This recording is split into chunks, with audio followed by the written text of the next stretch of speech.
Hello everyone, this is Junaid Ahmed. I've got AIR third in Civil Services Examination 2018. So the purpose of making this video is to help the students who are thinking of preparing this exam. I started my preparation in 2014, so I'm not the person who cleared this exam in first or second attempt. It took me 4 years to clear this exam. In my fourth attempt, I got into the services.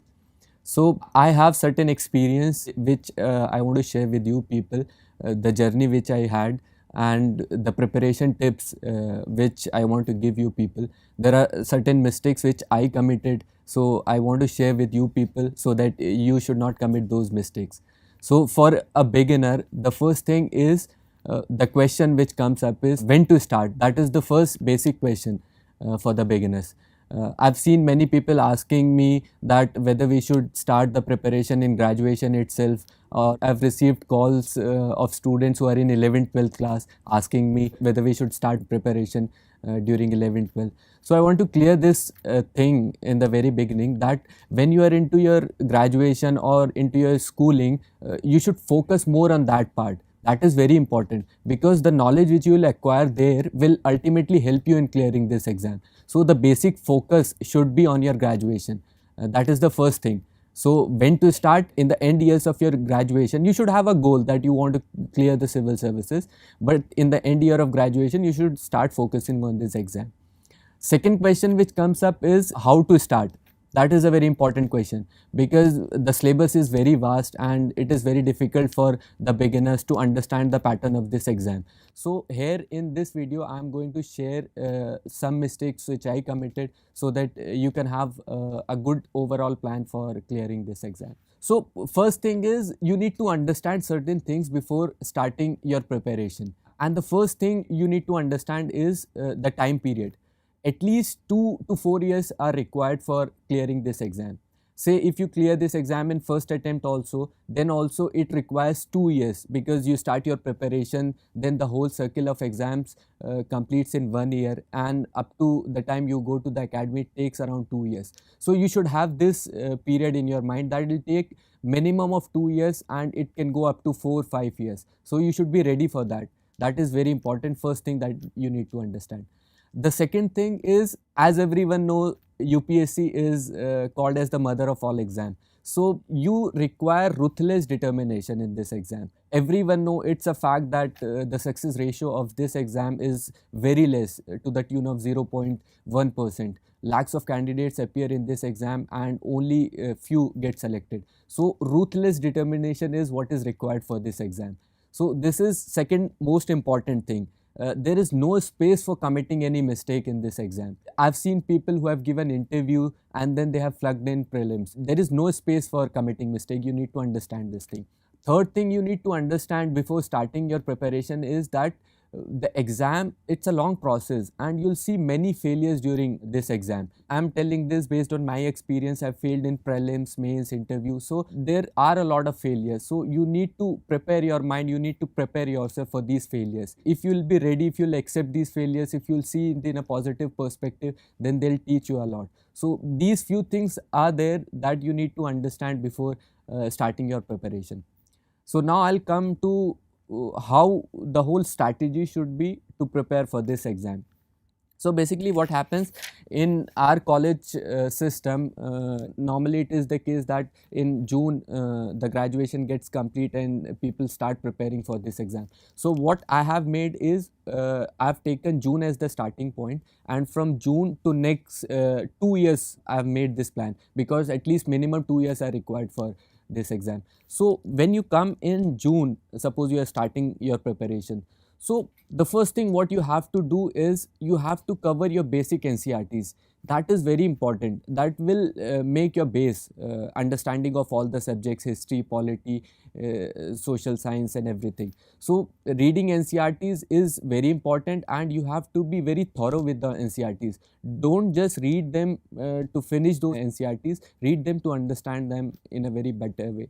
So that is very important. In June, the first thing you should do is start with the NCERTs. Some people ask this question whether coaching is required the moment you enter this UPSC preparation, whether coaching is required or not. So I'll say that in the starting, coaching helps you in putting you in a particular direction because a lot of things are required to study. So what to study, what not to study, they segregate these things. So it helps you. But if you are confident that you can do without coaching also, it is up to you. Many people have seniors, many people have aspirants who help them in this journey. So it's up to them how they decide this thing.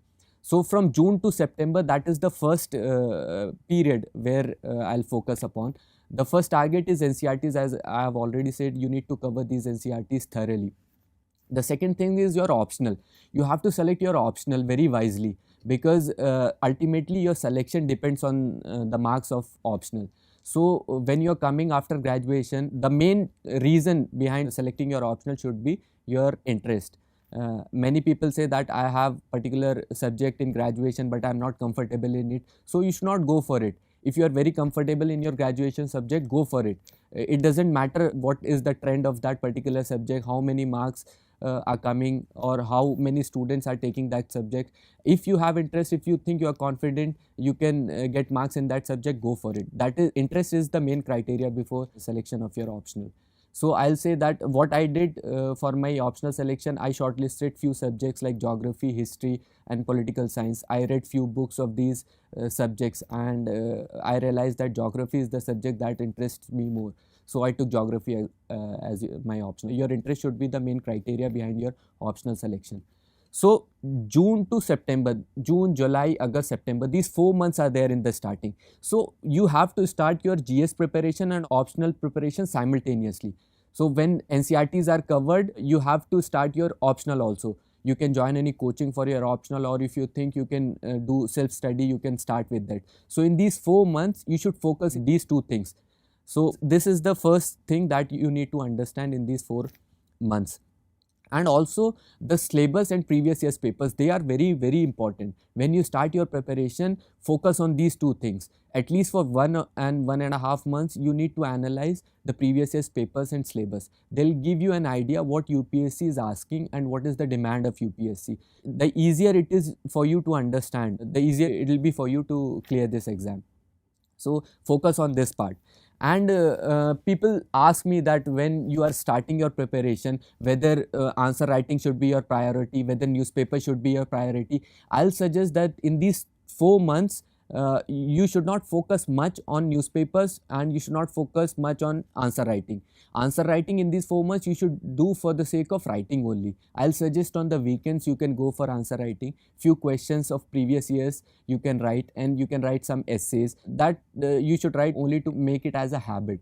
That will help you. And newspapers, I will suggest you should not read newspapers, you should not spend unnecessary time on newspapers. Just for the sake of reading, you can get into the headlines, but apart from that, you should not spend much time on newspapers in these particular 4 months. So this is what is the strategy for these 4 months. Now, the next period is from September to December. So this is the period when you are done with some part of your general studies, you are done with your optional. So you have a basic idea of what UPSC is all about. From now onwards, the role of newspapers and current affairs becomes important. Now you will be able to understand what you need to read from the newspaper, what you should not. That will help your time. So from September to December, you should focus on newspapers and current affairs because they will help you a lot. So in June to December, the first period is June to September and September to December. In this whole period, the first reading of your GS and optional should get completed. This is very important because after that you have to focus on other areas also. So up to December, if your first reading is complete, then you can focus on your second reading. So the next period for me is from December to March. That is very important. So in this period, what you need to do is, as you are done with your general studies, as you are done with your optional, now there is a paper called ethics. If you take up ethics, in the starting itself, you will not be able to understand the demand of that paper. So December to March is the period from where you should focus on ethics paper. And second is the essay paper. You'll also be able to understand the demands of essay in this period only, when you will have covered the GS and the optional paper. And in this period only, the second reading should get completed from December to March. because revision is very, very important. You should understand this thing that whatever sources you have, whatever things you are reading, you should concise it as much as possible, because unnecessary going for different books, going for different magazines will not help you. You should concise your syllabus and revise it as much as possible.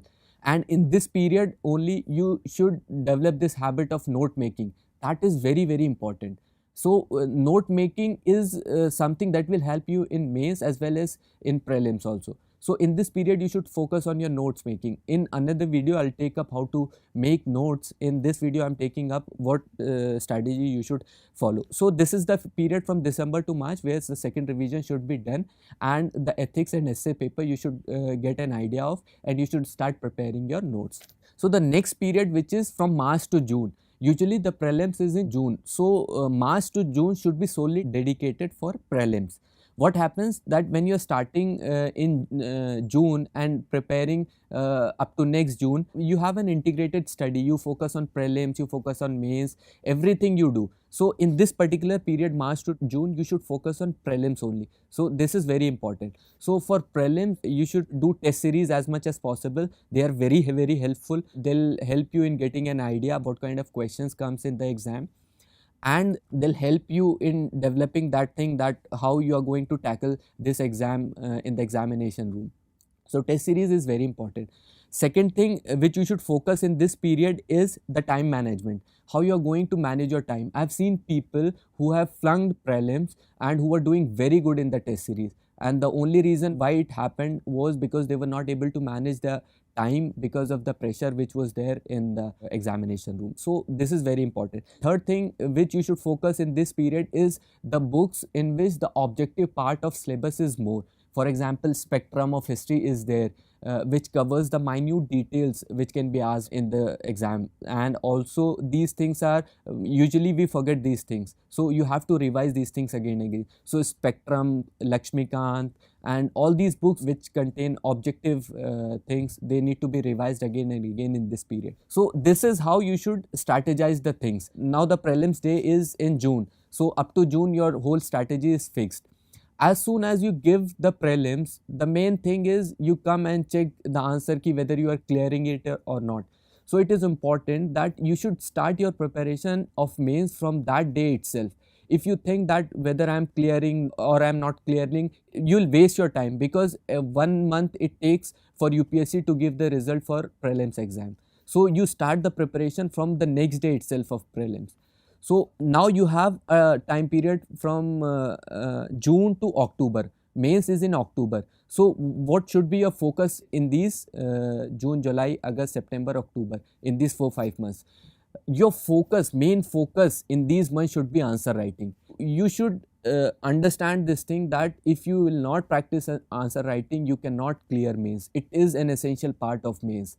So you have to focus on answer writing. I used to write every day 7 questions for an hour, and I used to sit with my group mates and used to discuss these things. So it helped me a lot. So focus on answer writing, that is the most important thing. It doesn't matter how much you know, because I'm sitting here selected in the examination, but still I don't know many things. So don't think that your syllabus is complete or not, you know many things or not. Just start writing from the very first day after clearing the prelims. So this is the thing. The next which you should focus on in this period is the test series again.